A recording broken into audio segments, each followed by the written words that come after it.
येशूचा जन्म. लूकरूच वर्तमान अध्याय 2 वचन 1 ते 21.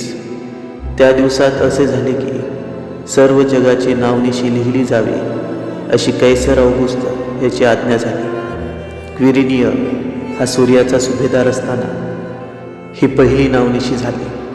तेव्हा सर्व लोक आपापल्या गावी नावनिशी लिहून देण्यास गेले.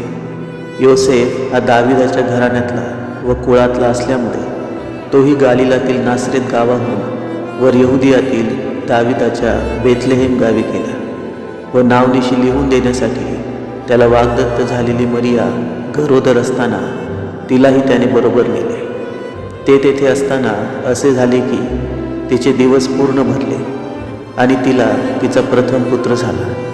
त्याला तिने बाळंत्याने गुंडाळून गव्हाणीत ठेवले, कारण त्यांना उतार शाळेत जागा नव्हती. त्याच परिसरात मेंढपाळ रानात राहून रात्रीच्या वेळी आपले कळप राखत होते. तेव्हा प्रभूचा दूत त्यांच्याजवळ उभा राहिला. प्रभूचे तेज त्यांच्या भोवती प्रकाशले आणि त्यांना मोठी भीती वाटली. तेव्हा देवदूत त्यांना म्हणाला, भिवू नका, कारण पहा, जो मोठा आनंद सर्व लोकांना होणार आहे त्याची सुवार्ता मी तुम्हाला सांगतो. ती ही की तुमच्यासाठी आज दाविदाच्या गावात तारणारा जन्मला आहे. तो ख्रिस्त प्रभू आहे. आणि तुम्हाला खूण ही की बाळंत्याने गुंडाळलेले व गव्हाणीत ठेवलेले एक बालक तुम्हाला आढळेल. इतक्यात स्वर्गातील सैन्यांचा समुदाय त्या देवदूताजवळ अकस्मात प्रकट झाला आणि देवदूत देवाची स्तुती करत म्हणाले, ऊर्ध्वलोकी देवाला गौरव आणि पृथ्वीवर ज्यांच्यावर त्याचा प्रसाद झाला आहे त्या मनुष्यात शांती. मग असे झाले की देवदूत त्यांच्यापासून स्वर्गात गेले.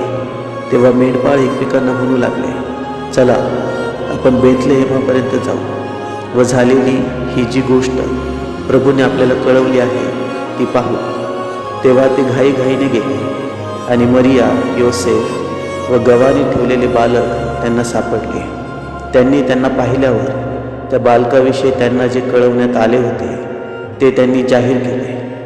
मग ऐकणारे सर्वजण त्या मेंढपाळांनी सांगितलेल्या गोष्टींवरून आश्चर्यचकित झाले. परंतु मरियेने या सर्व गोष्टींचे मनन करून ते आपल्या अंतःकरणात ठेवल्या. नंतर ते मेंढपाळ त्यांना सांगण्यात आले होते त्याप्रमाणे त्या सर्व गोष्टी ऐकून व पाहून देवाचे गौरव व स्तुती करत परत गेले. 8वा दिवस म्हणजे सुंतेचा दिवस आल्यावर त्याचे नाव येशू ठेवण्यात आले. हे तो उदरात संभवण्यापूर्वीच देवदूताने ठेवले होते.